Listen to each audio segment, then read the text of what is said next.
오늘 다룰 이야기는 정말 한 편의 드라마 같습니다. 경건한 신앙으로 시작해서 막강한 권력을 손에 쥐었다가 결국엔 끔찍한 배신으로 끝나는 이야기. 바로 템플 기사단입니다. 자, 이 흥미진진한 이야기를요, 우리는 처음부터가 아니라 모든 것이 무너져 내린 그들의 충격적인 끝에서부터 한번 시작해 보려고 합니다. 바로 이날입니다. 1307년 10월 13일 금요일. 이날 새벽 프랑스 전역에서 아주 조직적인 급습이 벌어집니다. 그들의 타겟은 당시 기독교 세계에서 가장 존경받던 조직 중 하나였죠. 그런데 이들을 체포한 혐의가 정말 기가 막힙니다. 그리스도를 부정하고 십자가에 침을 뱉고 심지어 악마를 숭배했다. 이런 혐의들이 쏟아진 거죠. 어제까지 영웅이었던 사람들이 하루아침에 악마 숭배자가 되어버린 겁니다. 아니, 도대체 어떻게 된 걸까요?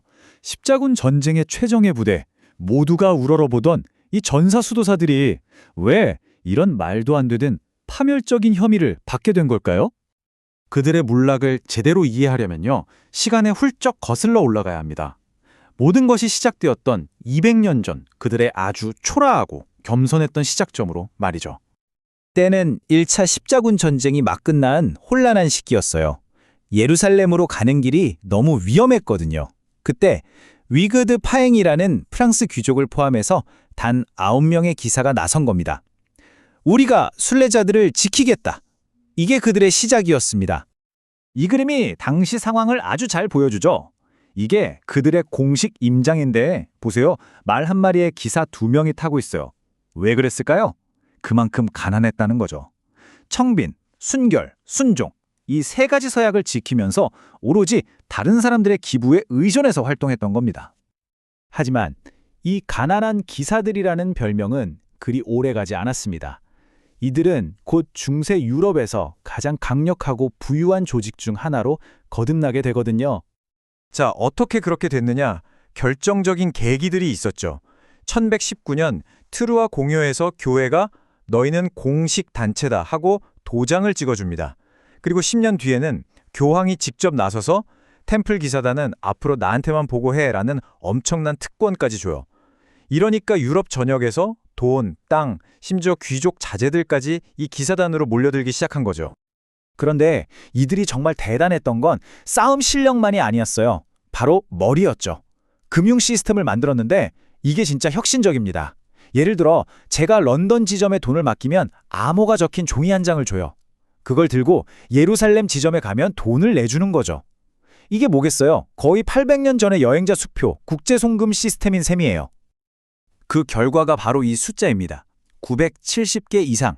유럽 전역에 이들의 성체와 지부가 이만큼이나 있었던 거예요. 말 한 마리 나눠 타던 9명으로 시작해서 이제는 유럽 전역에 지점을 둔 거대한 다국적 기업이 된 거죠. 이쯤 되니 왕들도 함부로 할 수 없는 세력이 된 겁니다. 하지만 아시죠? 너무 잘 나가면 시기하는 사람이 생기기 마련입니다. 특히 그 상대가 왕이라면 문제는 더 심각해지죠. 가장 큰 위협은 바로 프랑스 국왕 필리프 4세였습니다. 이 왕은 돈이 엄청나게 필요했는데 하필 템플 기사단이 그의 가장 큰 채권자였어요.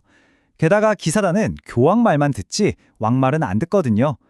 필리프 4세 입장에선 자기 나라 안에 또 다른 나라가 있는 셈이니 눈에 가시였던 거죠. 그래서 필리프 4세가 내린 결론은 그냥 좀 손보는 수준이 아니었습니다. 아예 뿌리째 뽑아버리기로 마음먹은 거죠. 그의 계획은 정말 치밀하고 잔혹했습니다.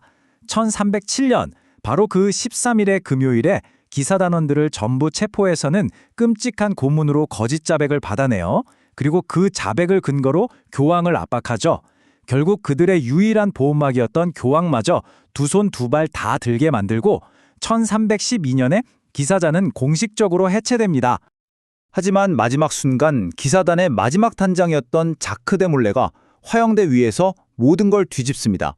고문 때문에 거짓말을 했다면서 이렇게 외치죠. 우리 기사단은 순수하고 신성했다. 나는 진실을 배반하느니 차라리 죽겠다. 정말 영화 같은 마지막 장면입니다. 기사단이 해체된 이수의 운명은 나라마다 조금씩 달랐습니다. 이들의 본거지였던 프랑스에서는 보시는 것처럼 대부분 처형되거나 감옥에 갔지만 스페인이나 포르투갈 같은 곳에서는 이름만 살짝 바꿔서 다른 기사단으로 흡수됐어요. 잉글랜드에서는 그냥 연금 받고 조용히 은퇴하는 식으로 마무리됐고요. 이렇게 기사단은 역사 속으로 사라졌습니다. 하지만 바로 그 순간 이들은 또 다른 무대, 바로 전설과 신화의 무대로 걸어 들어가게 됩니다. 생각해 보세요. 그렇게 거대하고 비밀스러웠던 조직이 하루아침에 사라졌으니 얼마나 많은 이야기가 나왔겠어요? 그들이 숨겨둔 막대한 보물은 어디에 있을까? 혹시 프리메이슨의 전신 아닐까? 성배를 지키고 있었던 건 아닐까? 하는 온갖 음모론들이 지금까지도 사람들의 상상력을 자극하고 있죠. 물론 역사학자들은 대부분 이런 이야기들이 그냥 만들어진 전설이라고 말합니다. 하지만 이렇게 갑작스럽고 억울하게 사라진 그들의 이야기는 우리에게 계속해서 질문을 던지는 것 같아요. 여러분은 어떻게 생각하시나요? 과연 템플 기사단의 모든 비밀은 그저 화염 속에서 다 타버린 걸까요? 아니면 지금도 어딘가에서 전설의 모습으로 살아 숨쉬고 있는 걸까요?